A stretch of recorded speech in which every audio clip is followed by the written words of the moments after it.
Mike Allen's a columnist for Politico, and for the last couple of days, Mike, you and your colleagues have been exploring what you call a White House effort to marginalize its opponents. At the top of their list, according to your reporting, the Chamber of Commerce #1, Rush Limbaugh, Wall Street executives, and Fox News. What's this all about? What's going on here? Yeah, well, Bob, you can throw the insurance companies onto that list, too.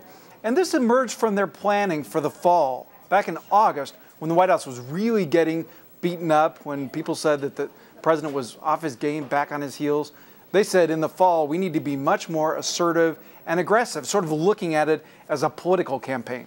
So in the case of the Chamber of Commerce, which has the big cathedral-like office right across Lafayette Park from the White House, they're saying to them, we don't have to deal with you. You're the voice of business. You spend more on lobbying than anyone else. But we have our own relationships with CEOs and companies. We can just talk to them. We don't have to go through you when you're opposing us on climate change, bank reform, and health care.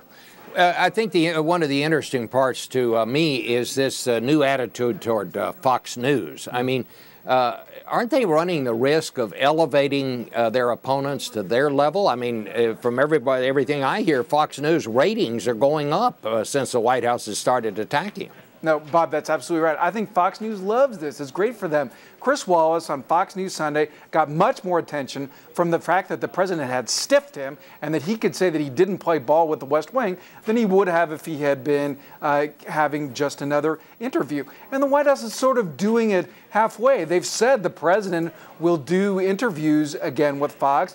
We see every day their White House correspondent, Major Garrett, being called on by Robert Gibbs during the briefing. But there's a clear purpose for having them to go out, as Rahm Emanuel did on your show this Sunday, and attacking Fox News. The reason for it is that it whips up their base.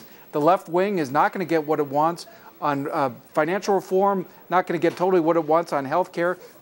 And it's not getting climate at all for the moment. I don't think they're going to get what they want on Afghanistan. So this is a way to fire them up. And at the same time, Bob, a very important part of it is that it inoculates them against other stories that may pop up on Fox. They want to delegitimize reporting that appears on Fox so that when you or the New York Times goes to follow the story, they can say, oh, come on, that's just Fox. You're not going to follow Fox, are you? I think another part of this is obviously they're trying to separate, it seems to me, some Republicans from some of the people who are now speaking for the Republicans, like Rush Limbaugh, for example.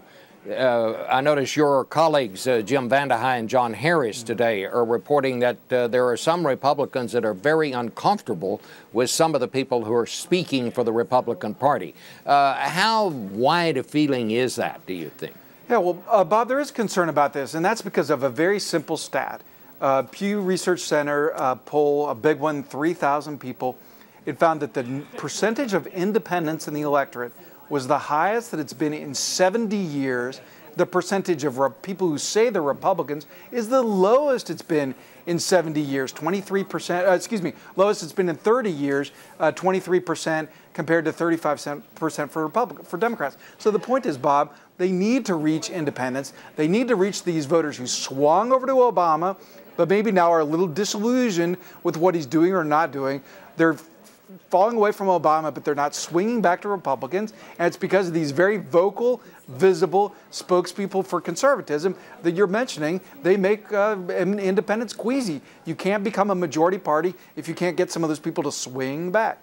Have we seen any results from this thus far, or are we just kind of in the opening stages of this? I mean, where does it go from here? Yeah, well, Bob, what Republicans will tell you is that next year, when you have real candidates with real faces, known in their states and communities, are out there with positions, that things will be different, that you're not going to have Rush Limbaugh on the ballot. But the problem is they, right now, because it's an out party, are the people who are most identified with the party.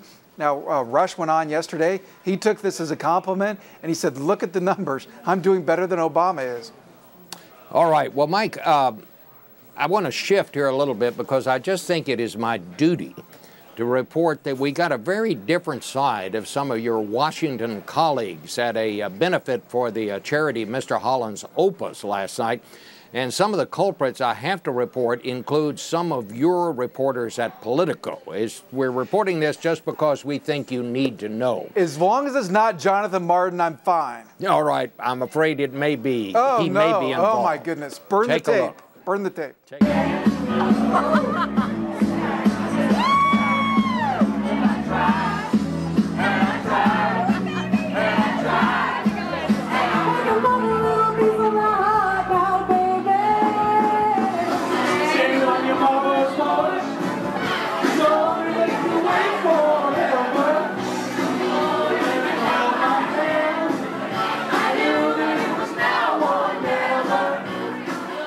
And just for the sake of accuracy, and because we are fair and balanced here at Washington Unplugged, I have to report that the winner of the best duet for the evening was an old guy with a new beard and a young singer named Lauren Moses. I'm reporting this just for the record.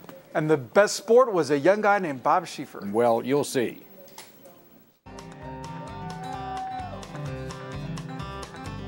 We got married in fever, hotter than a pepper sprout. We've been thinking about Jackson ever since the fire went out. I'm going to Jackson. Yeah, I'm gonna mess around. Look out, Jackson. Jackson Town.